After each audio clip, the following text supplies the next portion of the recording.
Emery and I spent a lot of our time crying.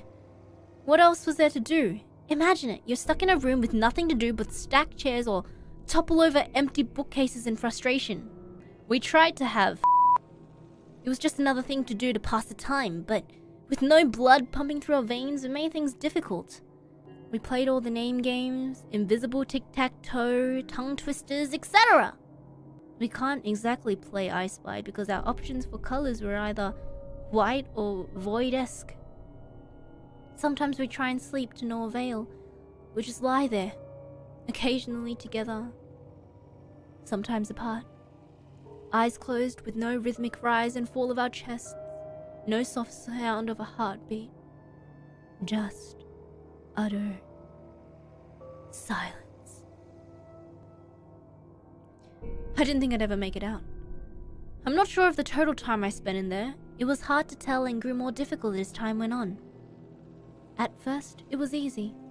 You could tell a couple of seconds had passed, then minutes grew to hours. But especially after Ryan left, it was difficult. There was no rising sun.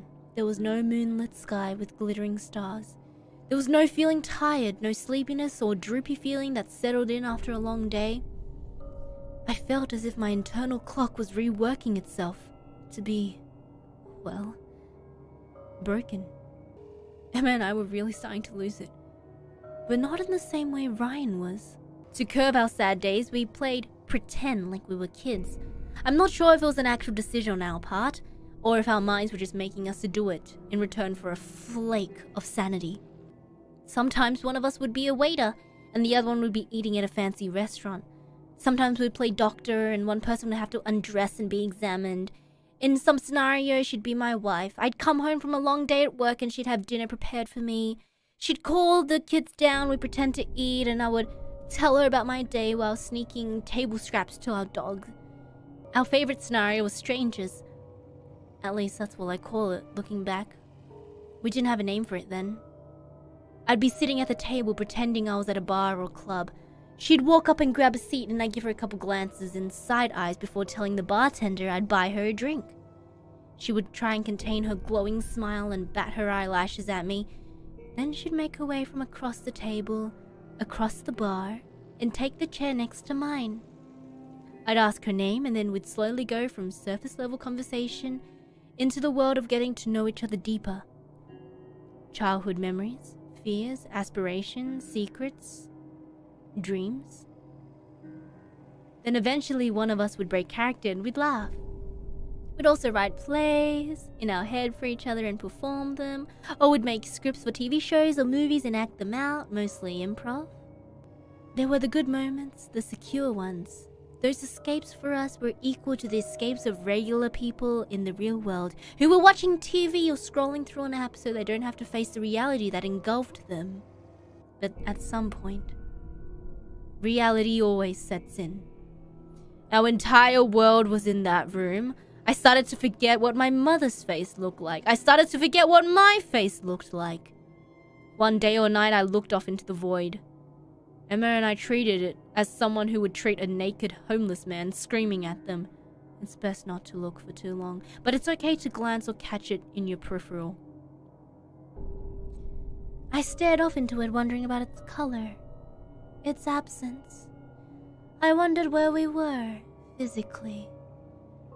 Were we somehow in another dimension? Were we being observed now? As I stared off, I saw something. I know I did. It was impossible to miss, like a brushstroke on a blank canvas. Yes, it was there. It was something that existed in that vast expanse of nothing. A tree. It was a tree. A perfectly symmetrical pine tree, almost like those abstract ink blot tests used for psychiatric evaluations. It was just like that, sitting dead center in my vision. It wasn't like spotting a tree from inside a window in the real world. No. I wasn't there with the tree. I was merely observing it. I felt like an alien from another planet witnessing it. The tree didn't know I was there, and I didn't know where it was.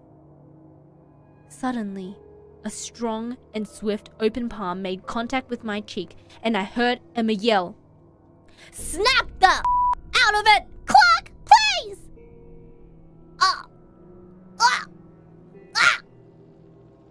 My face stung, but the pain was dulled as I noticed she was crying. "Whoa, hey, what's wrong?" "Oh God, you're really back! You're really back, thank God!" she said through quivering lips. You were just staring out there for days! I couldn't do anything to snap you out of it. Days? Yes, God! I would cover your eyes or shake you, but nothing was working, so... She kept talking, but her voice sounded like it was falling down a well as my own thoughts took over my attention. Days? I looked outside for 10 seconds. 20 tops. There was no way days had gone by. I told her this. "What?" she said. "Are you around? You stood there, right there, still as a statue for so long!" I was screaming. I was shaking you. I was pleading you. "I swear I'm telling the truth." I grabbed her hands consolingly. "All I remember is seeing something out there. Then I don't know what happened." What did you see?" Her crying had subdued a little, and her sadness was replaced with curiosity. I think it was a tree? A tree? Yeah, well, kind of. It had like a motion to it, like it was growing. Not from the ground like a normal tree, but it was spreading, I guess. Like when you take the netting off of a Christmas tree and all the branches fall and the tree looks fuller. It was just like that, but constantly expanding like an optical illusion. She looked at me as if I had told her I had cancer, an expression of sympathy tangled with worry. She let out a heavy breath. "I was so worried you were gonna leave like he did." I hugged her and scratched the top of her head in an attempt to comfort her. Then she grabbed my neck and kissed me lightly. It wasn't the first time we kissed. We had plenty of times before. I don't know how it started. I can't even remember our first one. It was too long ago, but every so often we'd look at each other and kiss. Was it a relationship? Or boredom? I knew everything about her, it seemed, but I don't know. I was stuck there with her. What else were we gonna do? Would we have gotten along outside in the real world if this experiment worked? Would we be together? I don't know. A lot of time passed since Emma slapped me to snap out of it. We were more quiet than usual, more thoughtful because of the events that had occurred. She brought it up first, interrupting our previous conversation. "Hey, so let's say we make it out of here. Whether that be in 1,000,000 years or 1,000,000,000 or whatever." "Uh-huh." "Well, you know how you were looking out the window and days passed in a couple of seconds? What if that's the best thing to do? To pass those years? Maybe if we just look out, it'll feel like a couple of hours and then boom, we're back to reality." I had wondered about it too. What if we never snap out of it though? What if we walk out like Ryan did? What if we're stuck in here forever? Hypnotized. I know, she said. "I thought about that, sure, but..." "But what?" I don't know! What's our other option? Realistically, we can't keep living like this. We can't keep spending every day going through the waves of talking and silence and laughter and crying. I'm losing my mind! And I know you are too! I tightened my lips together, and my silence answered her, so she continued. "What's worse? Spending 1,000,000,000,000 years in this room until you pull your hair out and slowly slip down the insanity slide, or looking at that abyss of nothing? And yeah, there's a chance we'll go off our rocker like Ryan and hypnotically walk out that door, but is it worth it?" I think so. We had spent too much time in there. I don't know how long, but it felt like multiple lifetimes. If this ended in death, I welcomed it. I knew we had to do it. It was our only option. Okay. We'll barricade the door, I proposed. We'll put the table, the bookshelves, and everything else in front of it. It's at least one line of defense against us leaving. Yeah, it's no guarantee, but I like the idea. And we did just that. The idea that we could be out of there in a couple of hours was the only motivation we needed. After the furniture was moved, we sat on the floor in the middle of the room. Our legs were crossed and we faced each other. I'm terrified, she said openly. I know. I am too. What if we never see each other again? What if we never see anyone again? What if this is like it? Like it. I grabbed her hands and pulled her a little closer before replying. No matter what happens, I'm grateful that I had you here with me. I couldn't have been here alone. This place is hell and would have been so much worse without you. She gave a nod and smiled. I returned the same gesture. We both adjusted our bodies still in sitting position to face the window. I looked to my right and admired Emma's gaze out the window, just as I did when we were transported here. I squeezed her hand. Ready to spend an eternity together? Oh, wait. Ready to spend an eternity together? She said with a shaky breath, almost laughing. You know it.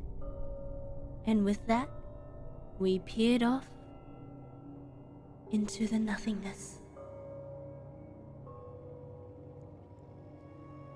It's hard to describe what I saw.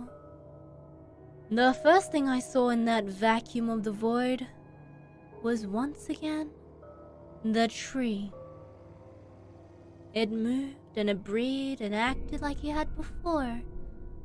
After a while, I noticed I couldn't see the walls of the room anymore. It was like as if I was enveloped in this darkness, like I was a lone astronaut without any planets or stars for guidance. I couldn't feel my butt against the floor anymore, nor Emma's hand gripping mine. In fact, I couldn't really feel anything at all. It was like I was slowly losing each of my senses. That horrifying nothing color slowly dissipated, and the tree did as well. The best thing I can describe what came next is by comparing it to something you've all seen. If you close your eyes, you still see some light. You see shapes and objects and other things your brain tells you to see. If you stare at a wall, a blank wall, there's almost a movement to it, a static-like sensation on the wall that you never really notice until you focus. That's what came next. As the nothing disappeared, I could see those shapes in the darkness. Random patterns, stars, and static filled my vision. I felt like I was falling. The randomness of the shapes took form into my most nostalgic memories. Things I didn't even know I remembered from the trenches of my mind.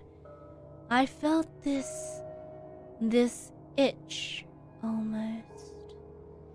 I swear in some moments I didn't have a body, didn't have eyes, yet I could see.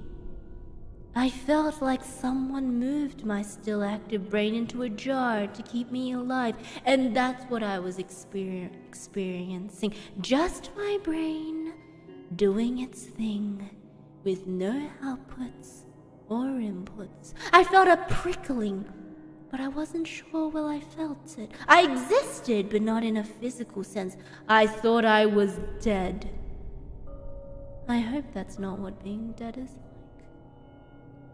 And then faster than a light switch with no sound effect, no transition of any kind, pop!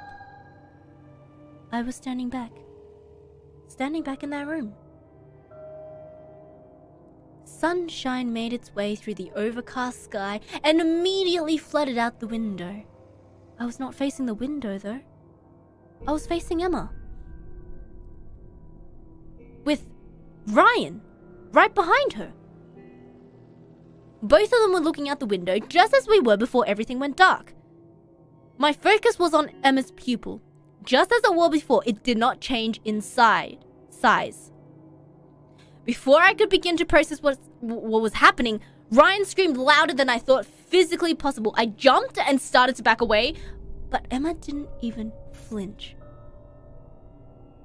Ryan grabbed the lamp from the table, smashed it on the ground, picked up a large piece of glass, pushed it through his chest and into his heart. His hands were bleeding and his chest was discharging blood by the pint.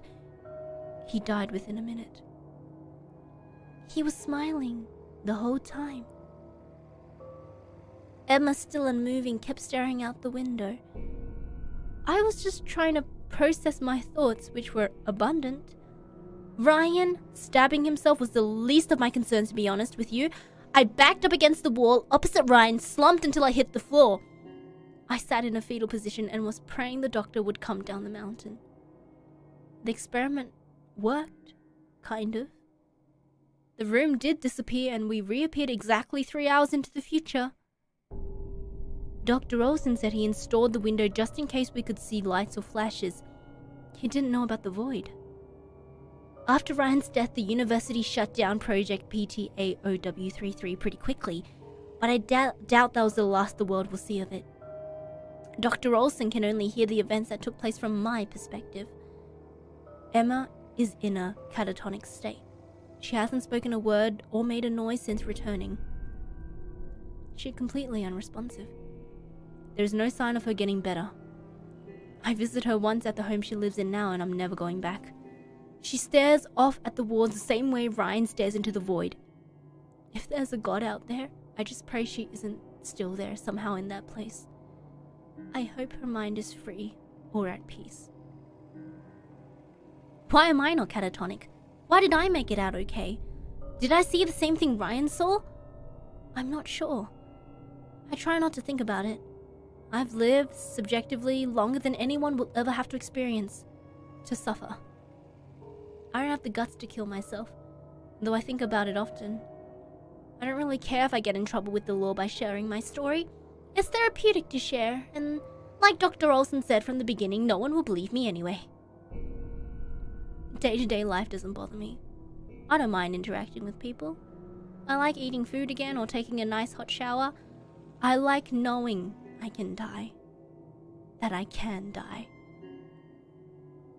It's not the waking moments that disturb me, no. It's when I sleep.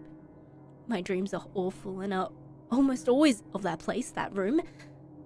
The doctor says it's because that room is where my brain thinks it has spent most of its life. He says they will lessen as my stimuli from the real world increases. But dreaming isn't the worst part about sleeping. It's every other moment between the dreams. As I slip away into oblivion, so does my body, and so do my senses. My mind is still active, but I'm encompassed by that void, drowning in its emptiness. That color, that nothing, every single night, it haunts me. I hope to God you never see it, never realize it's there, because when you do, it won't go away.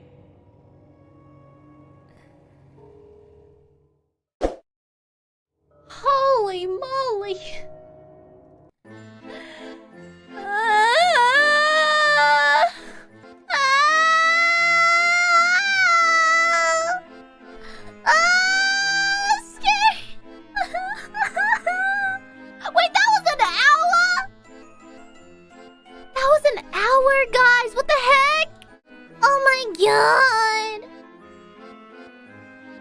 What are you doing? Why is that so scary?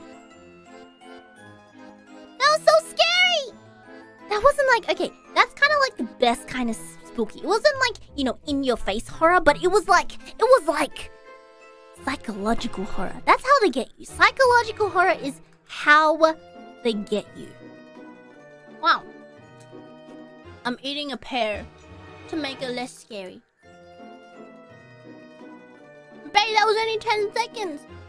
Stop it! No! What happens in the story stays in the story. Do not, no! Don't even joke about that.